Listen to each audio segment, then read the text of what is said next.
Well, thank you everyone for coming along. It's a really nice group, lovely energy. I love the circle, really nice.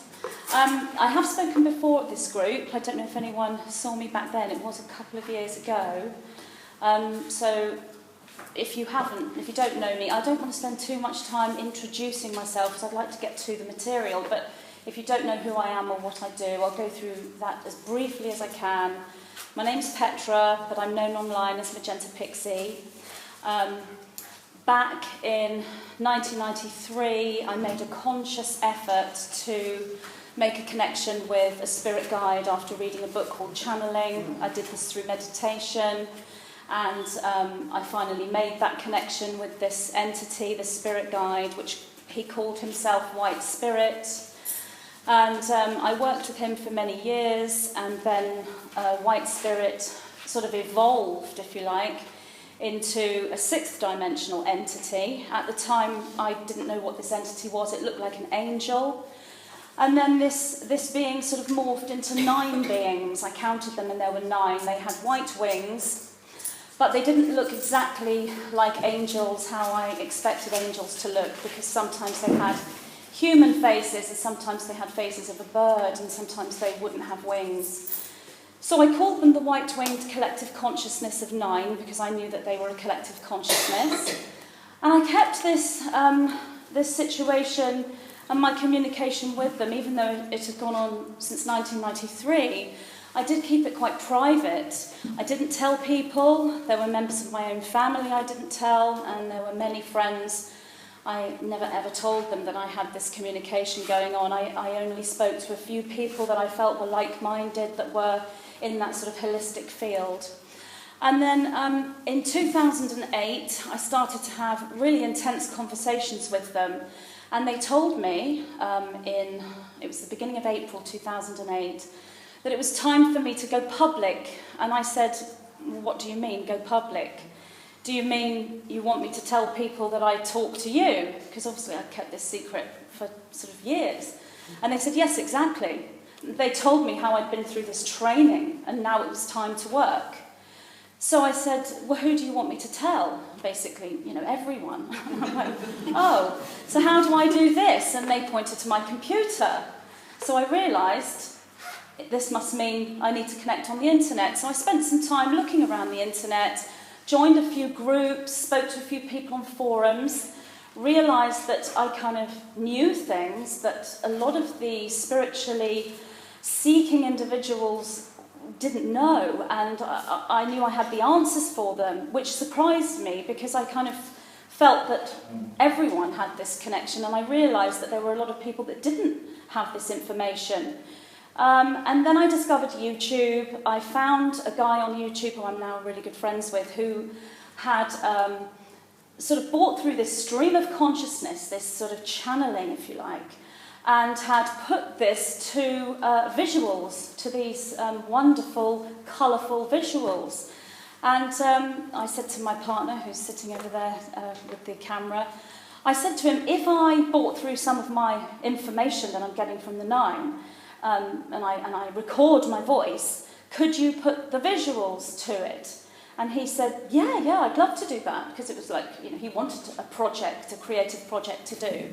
So I started a YouTube channel, and when I opened up the YouTube channel, it said to me on there, what username do you want? I thought of something off the top of my head. Magenta was the colour I was working with at the time. Pixie, because I felt connected to the pixies, and I used to talk to pixies and fairies when I was little. I didn't think Magenta Fairy kind of went, so I called myself Magenta Pixie, and it was a spur-of-the-moment name. I had no idea at that time that I would become sort of well-known within this YouTube channel. Had I known, I probably would have chosen something else, but that's the name I chose. So I started to release these videos, and I was very surprised that people were watching them, and then I started to have people asking questions. And once I realised if there was even one person that was being helped from the videos and that was learning from the videos, then I wanted to do more. And the more I had the desire to connect with the nine and bring this information forward the more that they were there, to the point where it was every single day and night, and like this lady was saying, 3 o'clock in the morning, and it can happen like that. So fast forward now to 2017, I've continued to release these videos regularly on YouTube. In 2010, after many requests to do personal sessions, I started to do personal sessions and personal readings with people all over the world via Skype, which was really lovely. And then in 2016, around April, I had some information come through, and this felt quite different to the usual energy. It was a much more intense energy. I kind of see geometry and light when I move into this channeling.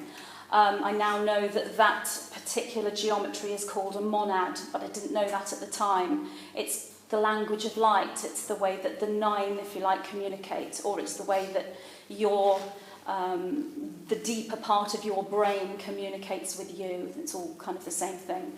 So this particular monad came to me April 2016, seemed much more intricate than all the others, but I brought the information forward and I sort of listen, I hear what they're saying to me, I feel their energy throughout the chakras, and I see visuals and have knowings and all sorts going on.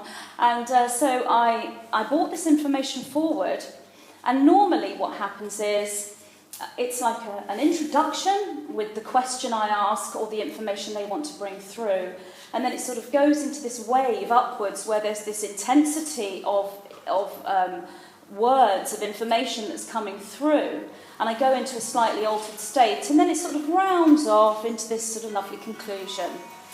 And what actually happened on this particular day was I started to bring this information through, and the energy sort of came in with this question and went to this intensity, and it stayed within this intensity.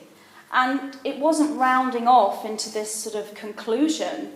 It was like branches of energy were branching out into even more questions. And I remember writing all this stuff furiously and thinking, how on earth am I going to round this off into a video with all these areas that this information is going into? So I carried on with it.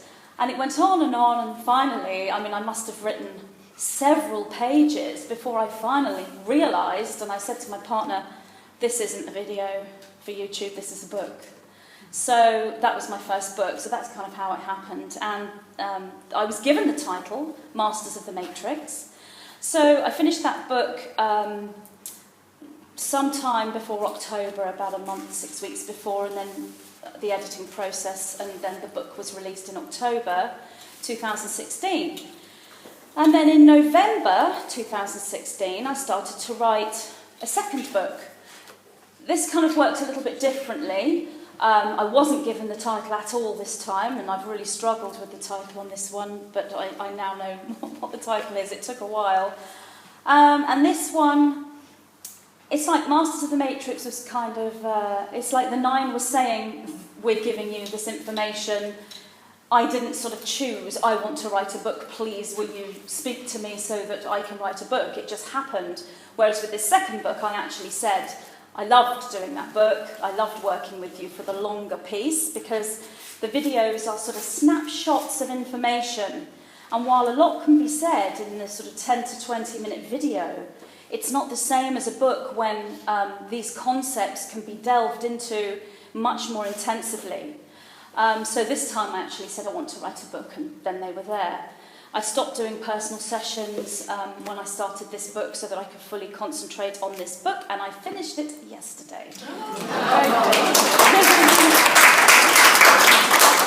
So we're now going into the editing phase. I'll pass it all over to Daniel, so he's got lots of work to do now. But yes, I'm very pleased that it's finished. So what I would like to talk about today is I'd like to discuss Masters of the Matrix, but also what I'd really like to do, because I have spoken a lot about Masters of the Matrix already in other talks and on radio interviews and everything, so that information is kind of out there on YouTube and everything, but I haven't really discussed anything that's in this new book. So one of the sections of the book talks about starseeds. The reason being is one of the most common questions I get asked is, what is a starseed and am I one? And how do I know if I'm one? So these questions have been asked to me by people that have just written to me, emailed me, and also by people that I've done sessions with. So for that book, I actually presented these questions to the 9. So how I kind of wrote the book was the same as Masters of the Matrix. I would present a question to them based on questions I've received from other people. There is one question in this next book that's actually literally asked by another person, but usually it's me that's asking the question based on questions that I've been given. And, what is a starseed and who are the starseeds is a huge one. So going back prior to what is a starseed, the reason why people ask these questions are something starts to happen to individuals. They start to wake up, they start to change. Now this can happen in childhood, and some people have had this all their lives. Other people, it just happens to them. They read a book, or they have a dream, there can be so many triggers. And once these things start to happen to them, they start to see things and feel things and know things. It can be something simple like the telephone rings and they know who it is. And they dismiss it at first, but then it happens again and again and again. And then it starts happening where the doorbell rings and they know who it is at the door. Or they start thinking about someone they haven't seen for five or 10 years, and then they bump into that person that day. When these things start to happen in such a sort of an intense period of time, it makes people question their reality. This is what the 9 call the meaningful subjective experience, and it's part of the awakening.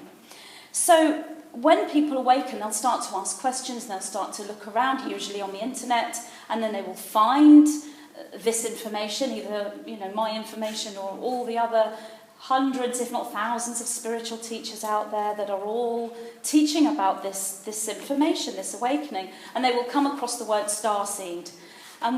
When these individuals hear the word starseed, even if they don't know what it means, even if there's a part of them that thinks, what a weird word that is, there's still this sort of resonance, like that word means something to me.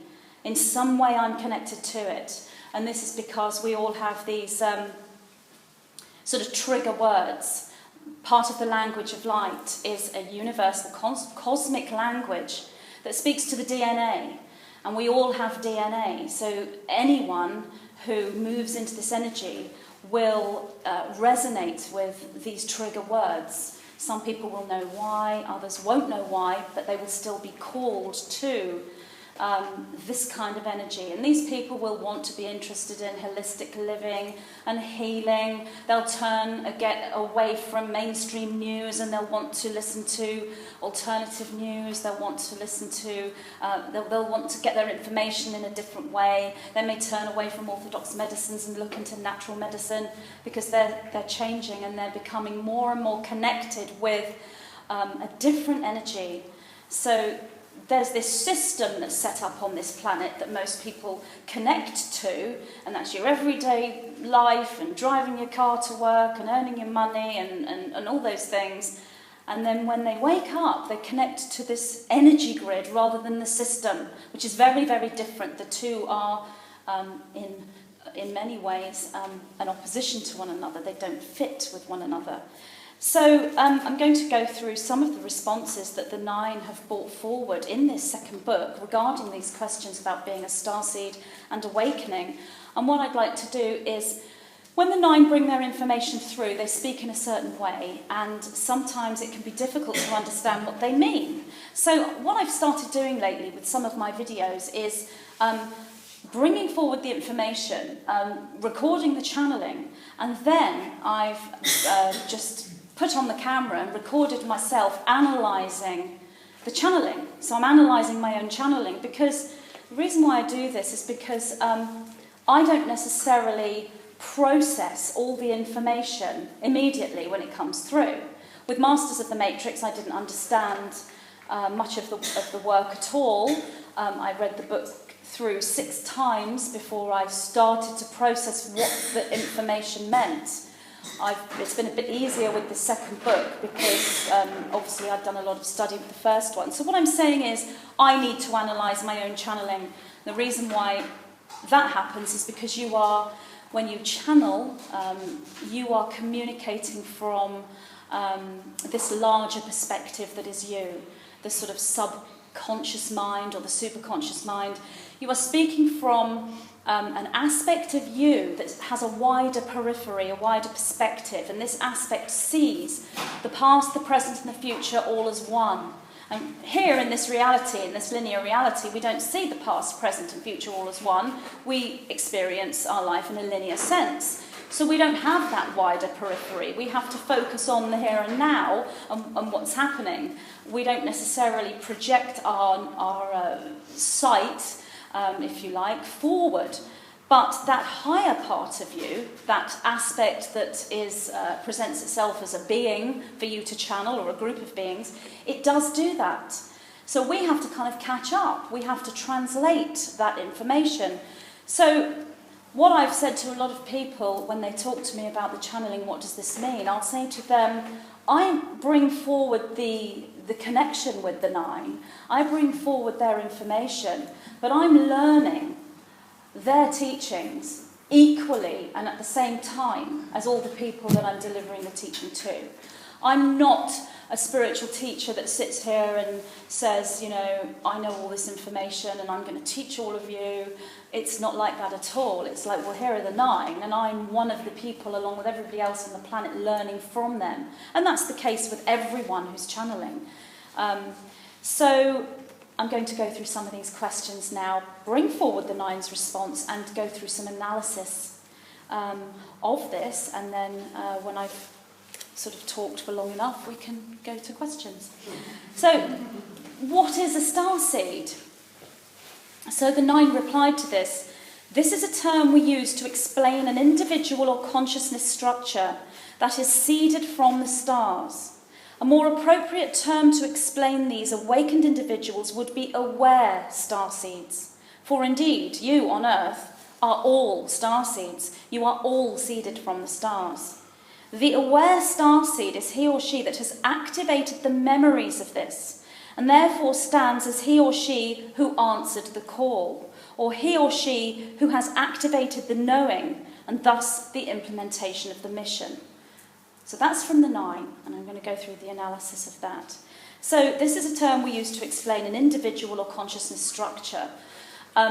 When they say consciousness structure, they mean usually an organic living being or a non-physical entity. So we're looking at an entity that is a structure of consciousness. So it wouldn't necessarily be a table or a chair, even though they are consciousness structures, but in a different way. The 9 refer to consciousness structure as a human or an animal or an entity, a being, a group of beings, an extraterrestrial, whatever it may be. So an individual or a consciousness structure that is seeded from the stars, meaning when they say seeded, they mean the very first inception point for that soul. Now, there is no beginning point. In the higher reality, there is no beginning, middle, or end. Everything is occurring at the same time. Everything is one moment.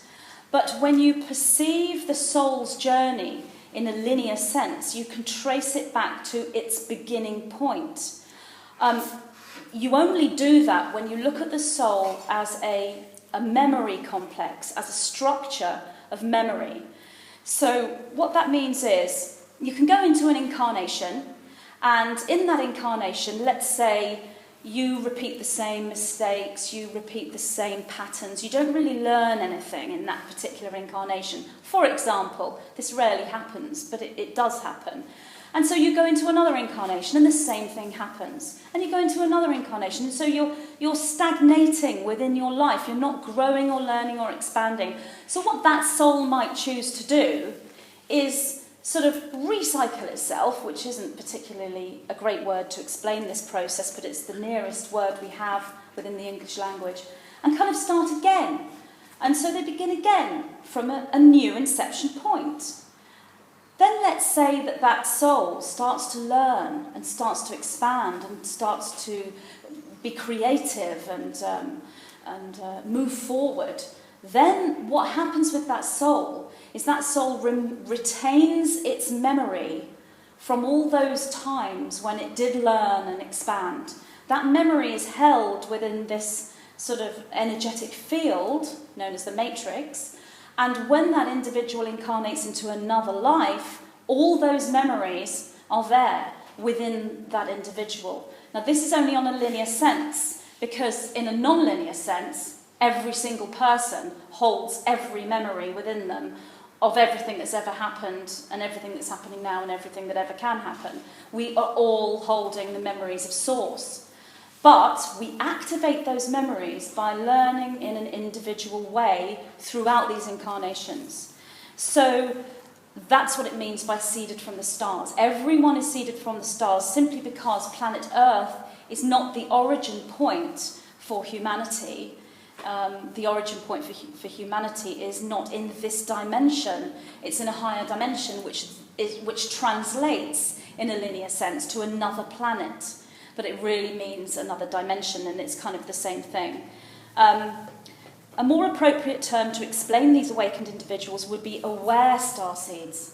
Because when an individual becomes aware, these are the people that are waking up and thinking something's different, and I'm here for a reason, and I don't want this medicine, I want to see a holistic doctor, and I need to connect with these people, and I want to be a healer, and all these things.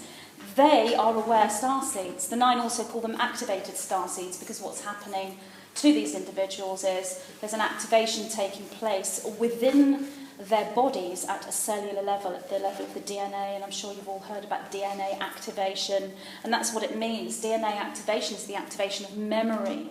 It's the activation of memory outside of this reality, outside of this incarnation, in varying degrees. So everyone is seeded from the stars, but the individuals that haven't woken up yet, who haven't had these feelings that they're different in some way, who are still living sort of caught within the rules of the system, you can't really call them starseeds from a linear point of view, because in their consciousness, in their knowing, they're linked to Earth in the sense that they're linked to the system.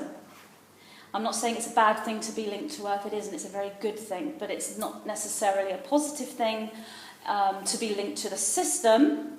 However, the system is there to show us what we do not want, and that's how we learn what we do want, by experiencing what we don't want. And we don't want a system that is set up to take away our joy and control us. We want a system, we want a flow that is set up to give us joy and bring out our creativity and our freedoms. That's really why the 9 are sort of talking to me in the first place, is to teach this about sovereignty and freedom and releasing yourself from control, and for you to find your mission and your destiny so that you can go forward and add to this massive consciousness shift that's occurring right across this planet right now.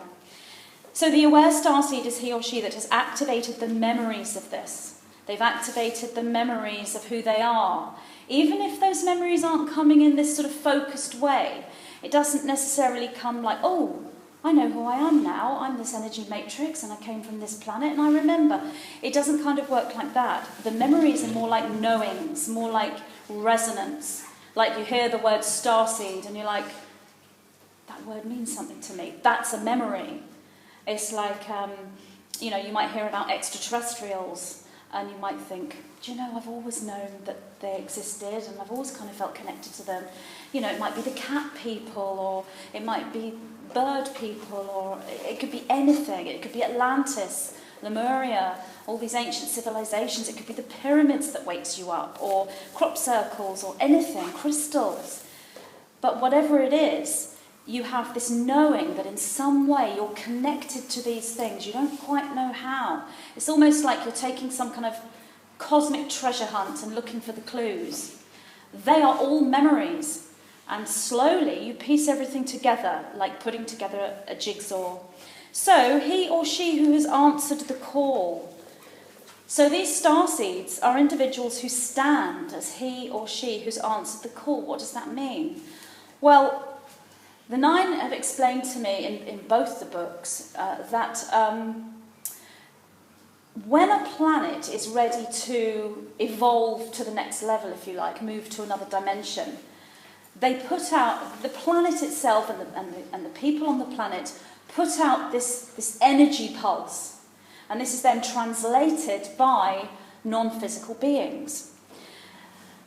The way to interpret that in a more metaphoric sense for us to make sense of, because our brains are third dimensional interfaces. We decode the higher dimensions into a third dimensional sense, and one really good way to do that is through metaphor and story. So the story that they give for this is, there's this planet Earth, and something's gone wrong, and the individuals on planet Earth are troubled, and they want something to change, so they put their arms up to the heavens and say, please, please help me. When that call gets to a certain point, that's when this pulse goes out, and then right through this multiverse, right through all these dimensions, different beings from different planets, different dimensions, can feel that call. And in service, they answer that call. And so they say, yeah, me, I'll go to Earth, I'll incarnate as a human being on Earth, and I'll go in and help this planet to free itself from this situation. So that's who the Starseeds are. Now, on one level, that's everyone, but it's only everyone when they've remembered that it's them. So if the memories are dormant and they're not having this resonance, then you wouldn't call them a starseed on a linear level. A lot of people get confused by this, by saying, well, when you say starseed, Magenta, and you call yourself and all these people starseeds, don't you think that you're making yourself all very special and above everyone else? Aren't we all starseeds? And some people can get quite cross with that. And yes, we are all starseeds, and no, we're not more special. Starseeds are simply individuals, souls that answered that call, that pulse of energy, incarnated here in service in order to move into a mission that involves raising the vibration of humanity and the planet. And these individuals are aware of it. That's the only difference. It doesn't mean they're special or different or better or more superior or more amazing. They simply have activated memory. And anyone can come to this point. The minute somebody activates that memory, they become a starseed, because what they actually do is, by virtue of their memory, they literally change time around them. And that's what this matrix is. It's like a sort of a time field. It's a multi-dimensional field that is not subject to just linear time. So you can be an earthbound human that has no past lives, let's say, or a completely new soul. Then when you start to activate memory, all of a sudden you shift your matrix, and in come all these memories, and in come all these past lives, and these links to other planets, and you become a starseed. So anyone can do this, anyone at all. But usually these individuals are called to one another. For example, it's like a sort of a network on this planet. It's like a network of synchronicity. There's no way that anyone who hasn't woken up and isn't ready, if you like, or hasn't chosen to woken up, or whatever words you want to use, there's no way that they would find a talk like this, or a video like the videos I produce, or the books that I write. Their alignment isn't in resonance with that material. So anyone who's here this evening is a starseed, by virtue of the resonance that they have moved into their reality within their timeline. So he or she who answered the call are these individuals that literally they did answer this pulse, which we would interpret to Earth needs to go into a transition and needs assistance. That's kind of how it would be translated. When these starseeds incarnate, they're not necessarily briefed fully, because they can't know what it's like to be incarnated when they're in a non-physical consciousness that hasn't individualized. We've got this sort of matrix of energy that is wanting to individualize, and the reason why they want to individualize is that's because they pass information back to source.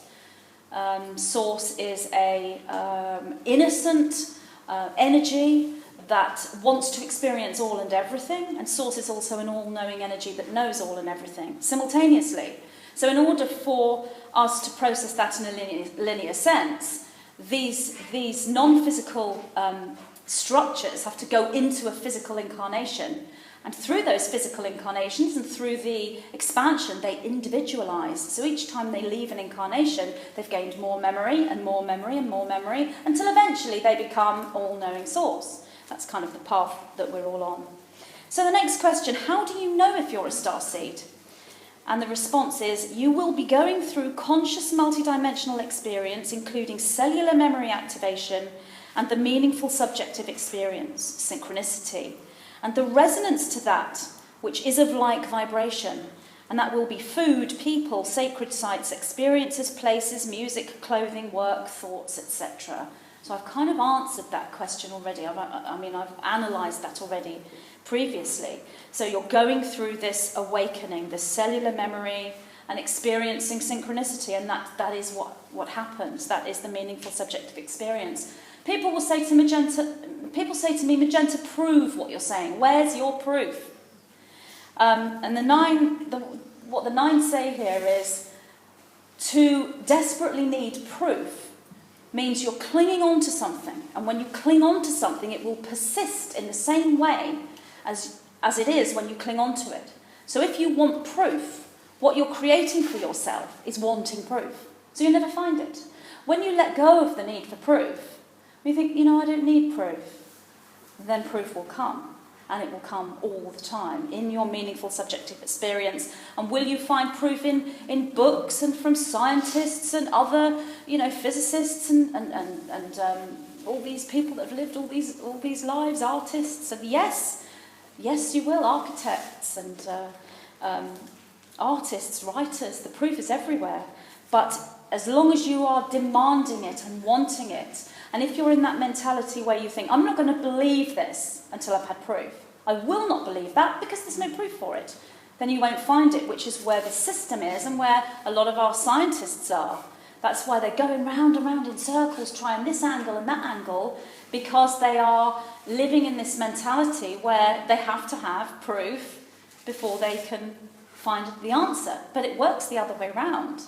You let go of proof and then proof will come, because proof comes from a living source. It isn't this dead energy that you are examining.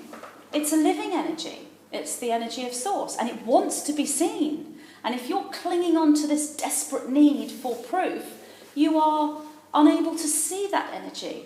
It will jump away from you. And when you let go and you relax and you have this knowing, it will show itself to you in so many different forms.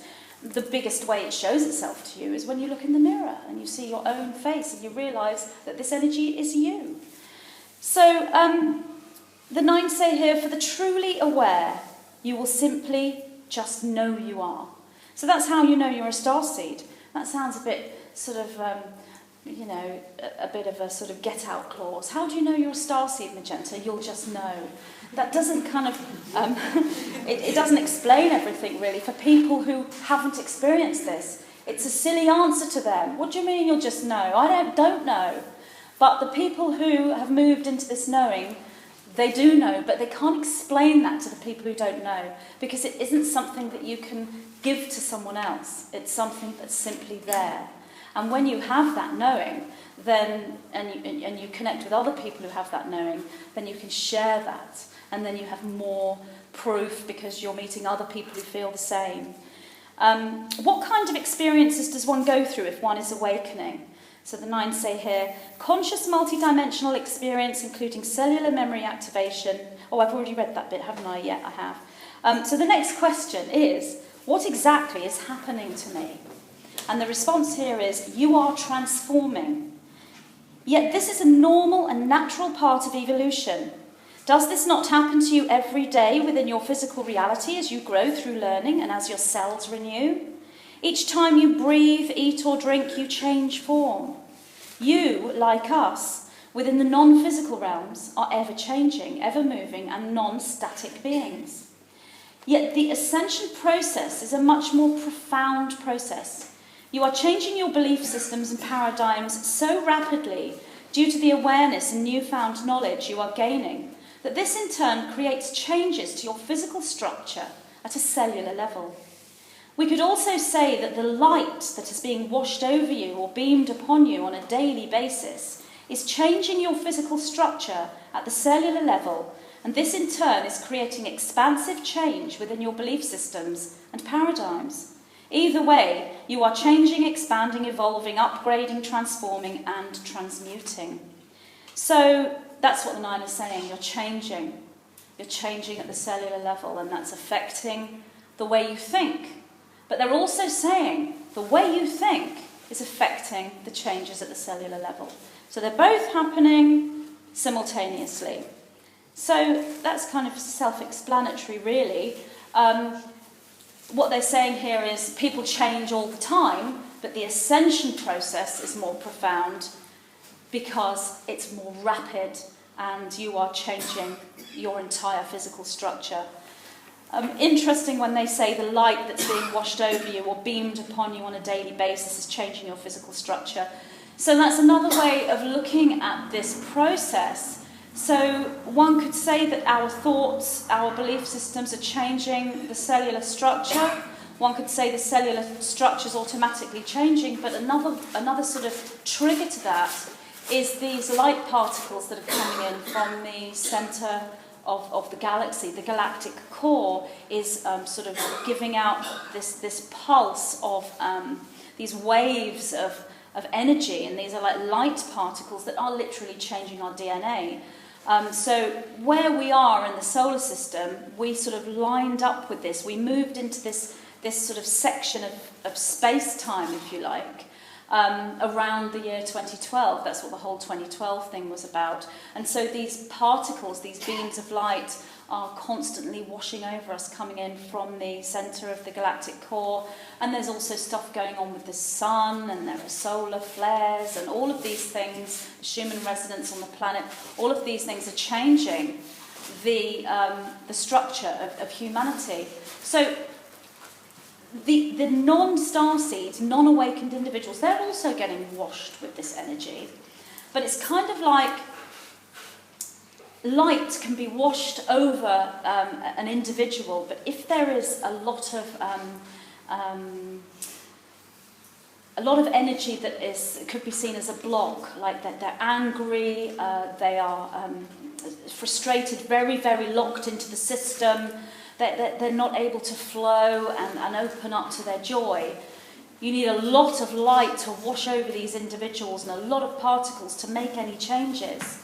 The individuals, the minute they start to work on themselves and work with toxicity on a physical level, such as diet, and toxicity on an emotional level, such as all the issues that they've had in this life and in other lives, they start to release that. They become more susceptible to this light. It takes less of these beams from the galactic core to transform their DNA than it does individuals who are sort of static in this more negative energy, if you like. But everyone's being washed with this energy right across the planet.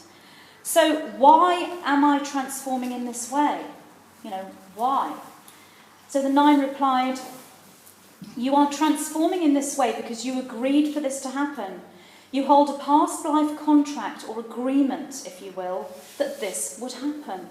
You created this agreement for yourself. You are transforming in this way because you are undergoing an ascension process. This is your blueprinted template for your physical reality. This is happening to everyone and everything on your entire planet Earth. Or should we say the potential for this is happening to everyone? If you imagine a beam of light washing over everyone and everything across the planet, anyone who is standing in flow, someone who has a flowing energy system, will be transformed by this beam of light. A flowing energy system would be within an individual who is kind, loving, working with buried traumas and negative emotions, or someone who is physically healthy or is in the process of exploring ways to become physically healthy, such as nutrition, exercise, meditation, and holistic treatments, and anyone who is growing, moving forward, and expanding in any way. This would include every person who has found their way to this transmission by virtue of the synchronicity involved and the match you create in your life to the knowledge you seek and are being presented with. Many believe they are not standing in flow, when in actuality they are. You do not have to be fully healed of all illness or trauma in order to create flow. Flow is created by the healing journey itself, or the intention of creating healing. The minute the intention is there, flow begins.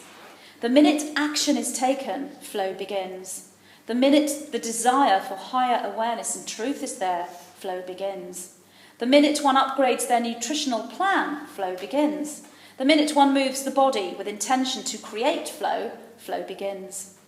There are several bodily movement templates that create flow in and of themselves. These are yoga, tai chi, eurythmy, martial arts, and free-flow dance movements where the spirit or will is lost within the dance rather than a constructed set of movements, or where the constructed set of movements specifically create the spirit or will to be lost within the dance. One gives all to the dance and becomes part of the dance, eventually becoming the dance itself. The reason we recommend yoga, tai chi, eurythmy, martial arts, and free-flow dance movements is because these movement modalities create full flow, as in flow throughout the entire energy system, the full body-mind or mind-body-spirit complex. Flow will therefore be created within every person who regularly engages with these modalities. Those without flow, or who stand within stagnant energy, are touched by this beam of light, yet because of the blocks or darkness they hold, they need to be consistently washed with this light in order for the transformation to be triggered. Therefore, it takes longer, if you will, for these individuals to be activated into the transformation. However, they will be constantly washed with this light, for as more and more individuals are awakened, then more and more light is washed upon these individuals. As we have said before, the light is catching. Individuals who stand within this stagnant energy, blocks or darkness, will be those who have buried or persistent unresolved trauma from current and previous incarnations in alternate timelines, and are in a place of defragmentation or disassociation with no movement towards release, integration, and thus transformation. So I kind of already analysed that in the previous analysis. So it's pretty much what I said, really, that those that are in a state of flow, that are working on themselves in whatever way it may be, they are more receptive to these changes and to the light. And when an individual starts to work on themselves, it's not just that these beams are coming in from the centre of the galaxy, they actually beam out from the person. The person starts to do what the mind call radiate. It's when the DNA is activated, the DNA takes on a certain electrical charge, although it's not quite electricity, it's more electromagnetic, it's like this electric charge, and there's a certain pulse given out from that person. And when another person stands within the vicinity of these people for long enough or often enough, they will start to be affected by this. So you might find in your family that you've got a few family members who are in resistance to this energy change, in resistance to this flow. But because you're around them, even if you don't talk about this energy and you don't talk about your knowings, you will affect these individuals. Eventually, you will affect these individuals, and if you talk about this as well, you're affecting them. Even if you've got family members saying, go away, I don't want to know what you're talking about, it's all a load of nonsense, it's still going in to that person. And you'll start to see changes. They'll come to it themselves, maybe several years later, and they'll say, do you know what I've just realised? And you'll think, well, yeah, I told you that like 6 years ago. So it kind of does work like that. So you're transforming in this way because you agreed for this to happen. You hold a past life contract or agreement. In the Masters of the Matrix, they speak a lot about these past life agreements, these past life contracts, how this matrix is like this database around us, this sort of etheric computer that holds within it a blueprint for our reality. So we could see this as a pathway in front of us. And we could see this as a map, if you like, laid out, thinking, right, I'm going to incarnate and I'm going to experience this and this. I'm going to meet this person and do this thing. And then we pick up that map and we bring it up and bring it around us. And it becomes part of us, like a computer system with these codes that come into our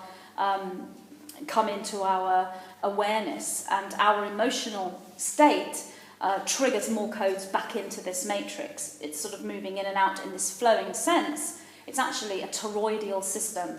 So that is the blueprint, and we can change it. And that's all explained in Masters of the Matrix, how we can change these contracts. So say we've come in with a contract where we've decided to experience poverty. And we're going to experience poverty in this life, and we come in with the memories and the blueprint is there. We might get to a point where we think, I don't want to experience poverty anymore. I'd like to experience abundance. So we can change that. We can change that through virtue of lining up the energetic knowing and the working with this matrix, as well as working with the experiences that occur in our life as well. So that's explained in Masters of the Matrix a lot.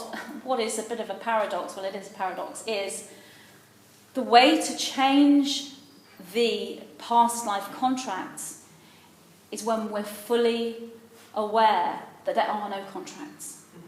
And when we get to that point, we're in the 0 point. We're in the point of no past, present or future. Everything is one moment. And we realise that there are no contracts at all. When we're understanding on a linear level that we have loads of contracts, that when we have this blueprint, and when we understand on a multidimensional level that there are no contracts, there is no blueprint, for we are all things, and we can bring these two opposing viewpoints together into this paradoxical way of thinking, that's the key to making these changes. And we actually change the matrix and shift our reality and change time. Just like these non-starseeds start to wake up, they shift their reality and become a starseed and create past lives for themselves through their memory. Well, we can do the same thing with the contracts. We can do the same thing with all experiences, any memory, because we are all things. So many believe they're not standing in flow when in actuality they are. I've had a lot of people, when I've done private sessions, say to me, Magenta, I'm really stuck, I don't think I'm moving forward. I've got all these problems going on in 3D reality, and all I want to do is be spiritual. Or I may have young mothers, I've got a few clients that are young mothers with, 3 or 4 children. How can I be spiritual when I'm looking after my children all day long? I never get any time. I'm so tired by the time they go to bed that I just fall asleep. When can I be spiritual? And yet, the realization that everything is spiritual, even the challenges, looking after children is an extremely spiritual vocation and part of your mission when you're a mother. It's finding the spiritual within these 3D challenges. It's really not easy, because when you get a 3D challenge in your life, it will trigger worry and concern and grief sometimes, anger, fear.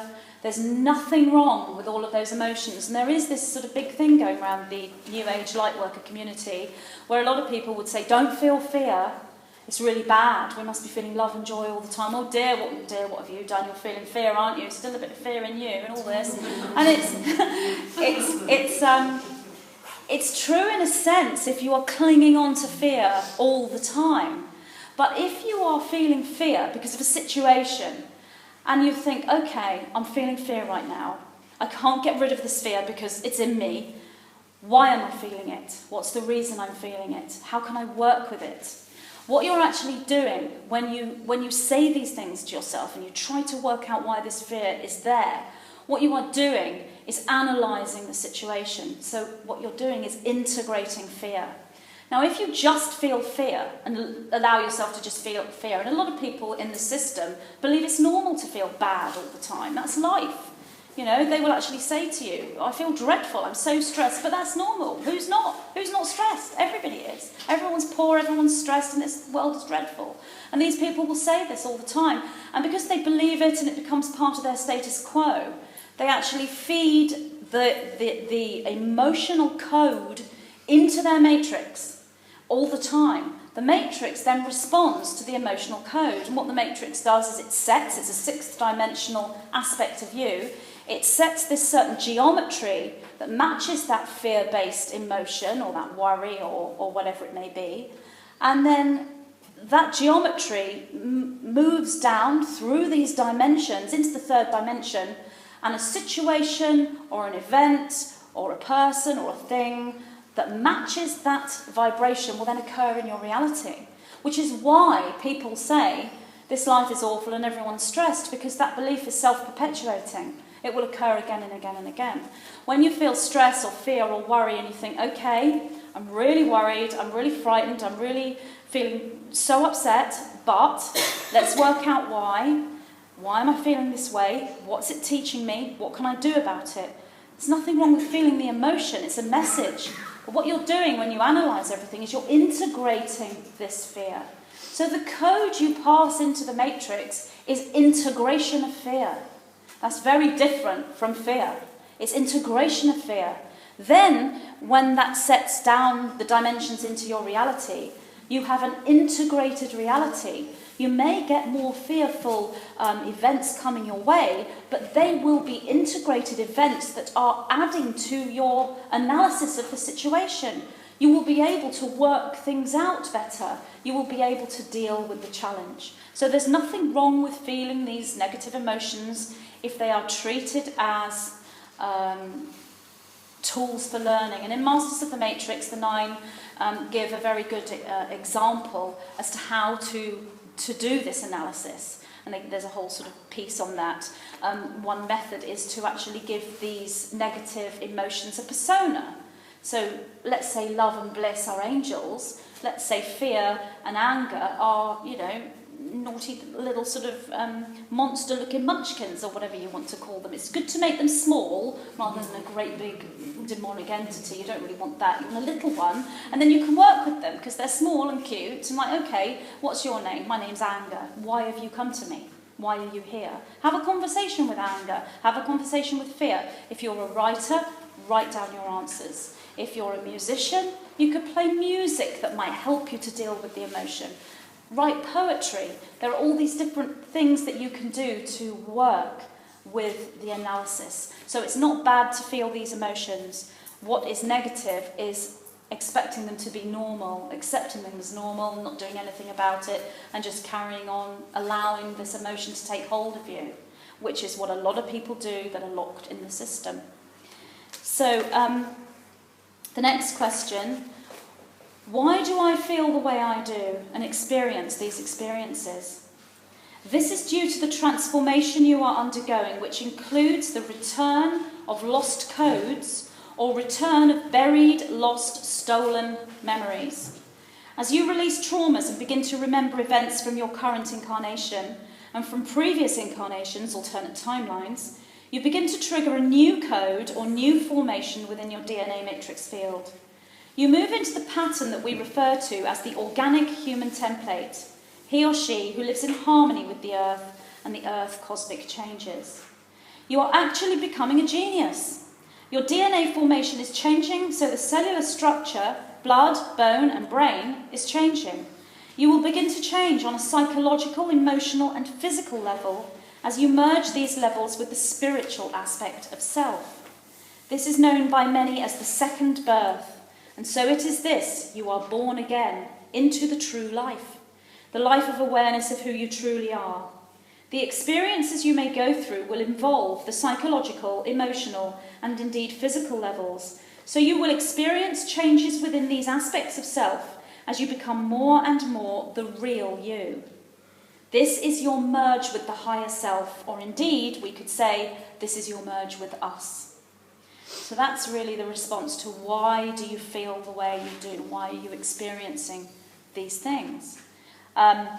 Talking about return of lost codes, it's kind of metaphoric, and they also refer to this as buried, lost, or stolen. So this is suggesting on one level, these codes are buried. On another level, we've lost them. On another level, they were stolen. They were taken from us. All these perspectives are correct when you view that reality from a different point of view. So we are uncovering these lost codes, we are discovering these lost codes, or we are finding them, taking them back from the people or the entities that stole them from us. But really what we're doing is reconstructing a DNA formation that we once had. And the 9 speak about the 12 strands DNA crystalline formation based on a crystalline structure. So we currently have a carbon-based structure, we have a double helix DNA, and as we activate the DNA, these are the changes that are occurring on a physical level. We're moving through this double helix, and we are reconstructing strands of the DNA back into this crystalline structure. That's quite difficult to understand, and I've spoken to the 9 a lot about this, and I say to them, well, if the DNA is reconstructing itself to all these new strands, why is it that scientists can't look at our DNA under a microscope and actually see changes? Well, what they'll say is, this is beginning, actually. Some scientists are beginning to see changes within the DNA. But ultimately, what's happening here is these changes are etheric changes, because the only part of the DNA they can actually see is about 5 or 10% of the DNA, which is the genetic material. The rest of the DNA is what they call junk DNA. Well, that is not junk, that is it's beyond genetic material. That's the memories and the information of all and everything that's ever happened, everything that's happening now, and everything that ever will happen. And there are layers that are to do with your reality as a soul, so all the memories of you along a journey as a soul, and then there are memories also outside of your soul's journey, so memories of source. All of that is within the DNA, and as we reconstruct these etheric strands and go back to this formation that we once had before, and we're not going back to an exactly the same formation, it will be a new and different formation, but it's still going to be this 12-stranded crystalline structure. And actually that branches out into more of a quantum field, because when you look at the 12 strands, they all have these sort of branches. It actually goes into 144 strands, and in the Bible they talk about the 144,000. In Revelations it talks about the 144,000 and how they're coming back, and it's all part of the second coming of Christ, and this 144,000 of these sealed servants. This is all in the second book. The 144,000, it's a DNA code, just like the word Starseed or Ascension. It's a DNA code. So when you hear the word 144,000 or you read it, you think, do you know, that's linking to me in some way. I'm not sure how.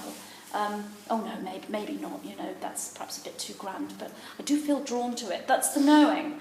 It's not that you're one of the 144,000. It doesn't mean that there are only 144,000 starseeds and everybody else is doomed and the 144,000 are saved, which some people will interpret it as and get really cross when you talk about it.